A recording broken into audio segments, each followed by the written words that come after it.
उत्तर प्रदेश के मुजफ्फरनगर जनपद में एक पत्नी की ऐसी करतूत सामने आई है जो मेरठ में नीला ड्रम की चर्चा हो रही, वही मुजफ्फरनगर में जहर की चर्चा हो रही, जिसने पति पत्नी के पवित्र रिश्ते को शर्मसार करके रख दिया है। जी हाँ, आपको बता दें कि खतौली कोतवाली क्षेत्र के भायंगी गांव में बीती 25 मार्च को एक बेवफा पत्नी पिंकी शर्मा ने अपनी आशिकी के चलते अपने पति अनुज शर्मा को काफी में जहरीला पदार्थ देकर अपने रास्ते से हटाने की कोशिश की है, जिसके चलते अब यह भुगता भोगी। पति अनुज मेरठ के प्राइवेट अस्पताल में जिंदगी और मौत से जूझ रहा है।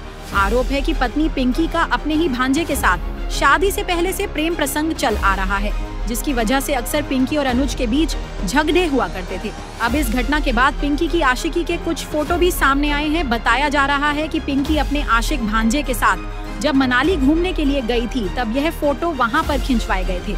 भुक्तभोगी पति अनुज शर्मा की कजिन सिस्टर पूनम शर्मा ने बताया है कि शादी के 2 महीने बाद से ही उसने अपने बॉयफ्रेंड से फोन पर बातें करनी शुरू कर दी थी।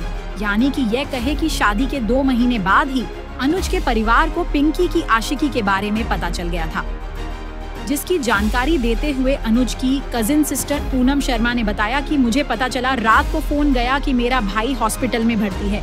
मैंने पूछा क्या हुआ, तो इन्होंने बताया कि इसकी वाइफ ने इसको जहर दे दिया। मैंने कहा ऐसे कैसे जहर दे दिया।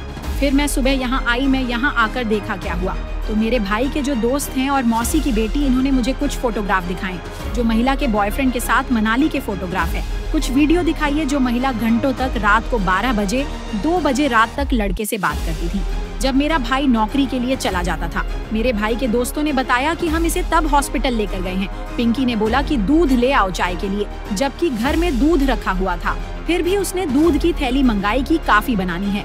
फिर उसने कॉफी बनाकर दी और पीने के थोड़ी देर बाद ही उल्टी हो गई। उसकी तबीयत खराब होने लगी। फिर उसके दोस्त उसको हॉस्पिटल लेकर गए। इस घटना पर अनुज की कजिन सिस्टर पूनम शर्मा ने क्या कुछ बताया, आइए सुनते हैं। उसके बॉयफ्रेंड के साथ मनाली के उसके फोटोग्राफ्स हैं और कुछ वीडियोस हैं हमारे पास में, आप देख सकते हो।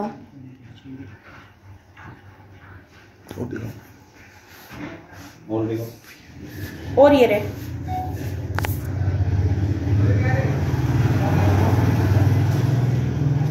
बहू के घर में होते साथ मेरी मौसी घर का फर्श का पोछा वोछा करती है। वीडियोस में सब हमारे पास एविडेंस पे। अनुज को नहीं पता था इस चीज का। किस चीज का भाई? इस तरह का अफेयर है उसका। पता है उसे, जब तो इनके बीच में विवाद होने शुरू होने।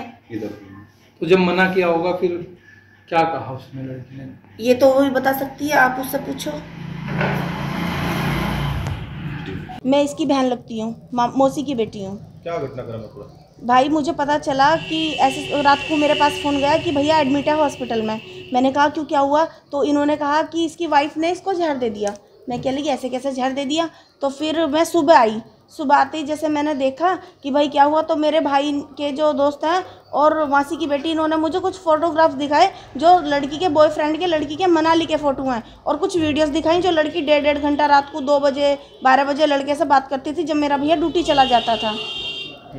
और बताया जा रहा है, मेरे भाई के दोस्तों ने बताया है कि हम इसे तब हॉस्पिटल लेके गए। इसने आया ड्यूटी से और मुस्कान ने बोला कि, उसने बोला पिंकी ने कि दूध ले आओ चाय के लिए, जबकि घर में दूध रखा हुआ था। बट उसने थैली दूध की मंगाई कि कॉफ़ी बनानी है। भैया जैसे ही दूध की थैली लाए, उसने कॉफ़ी बना के दी और भैया को पीने के 2-3 मिनट बाद ही उल्टी होगी, उसकी तबीयत बिगड़ने लगी। फिर यहाँ से हॉस्पिटल लेके गए मौसी और उसके दोस्त, घर पे और कोई नहीं था। तो जब कॉफी दोनों ने पी थी बनी, हाँ जी, तो फिर सिर्फ उसी की तबीयत? ये मुझे नहीं पता दोनों ने पी थी, मुझे तो इतना पता है कि भाई नहीं पी थी। तो भाई की जब तबीयत बिगड़ी, घर वालों ने क्या बताया? यहाँ उल्टी लगी थी, कैसे? हाँ जी, उसकी तबीयत खराब होने लगी, उल्टी पे उल्टी लगने लगी, बेहोशी की हालत में हो गया। फिर इसे लेके खतौली गए। तो पुलिस का तो ये भी कहना है कि यहाँ पर कोई उल्टी या जहर जैसा कोई ऐसा सबूत? ये तो डॉक्टर बताएगा। ये अस्पताल में भर्ती कराया आपने? ये मुझे नहीं पता, खतौली में हुआ था। अब जो भर्ती है वो मेरठ में रेफर कर दिया। क्या उसी हॉस्पिटल में नौकरी भी करता है? ये मुझे नहीं पता। नौकरी कहाँ करता है? ये हॉस्पिटल में करता है, पर ये मुझे नहीं पता कि कौन से हॉस्पिटल में करता है। आपको क्या लगता है क्यों आपके भाई को मारने का प्रयास किया? जाहिर सी बात है, जब हमारे पास उसके प्रूफ है, बॉयफ्रेंड के साथ मनाली के फोटो हैं, तो और वीडियोस कॉलिंग पे बात करती थी, हमारे पास सब रिकॉर्ड है उसके खिलाफ, लड़की के सारे एविडेंस हैं। तो जाहिर सी बात है कि उससे पहले भी, जब से शादी हुई है ना, 2 महीने बाद से ही उसने ऐसा करना शुरू कर दिया। तो आपको कब पता चला था ये सबूत की ऐसा उसका चरित्र इस तरह का है? लड़की की शादी के 2 महीने बाद ही। तो इतने दिन के बाद कोई बात? अब जो आई है ना, ये तो पुलिस महिला थाने से आई है काउंसलिंग होके, 1 महीने के लिए। और अब मौसी से बोल रही कि मैं आई हूँ तो कुछ करके ही जाऊंगी। तो काउंसलिंग के दौरान भी कोई इस तरह का जो विवाद की वजह आप बता रहे हैं, हाँ क्या जी। वहाँ जिक्र आया था इस चीज़ का? ये जब हम महिला थाने में गए, यहाँ पे गए ना पुलिस चौकी में परसों, तो उसका जो भाई है एक, वो उसने काउंसलिंग के दौरान भी क्या इस चीज़ की चर्चा हुई थी? किस चीज़ की, इसका कोई बॉयफ्रेंड है इस तरह का कोई अफेयर? ये मुझे नहीं पता, इस बारे में मुझे नहीं पता। हुई होगी चर्चा, बट इस बारे में मुझे कोई जानकारी नहीं है।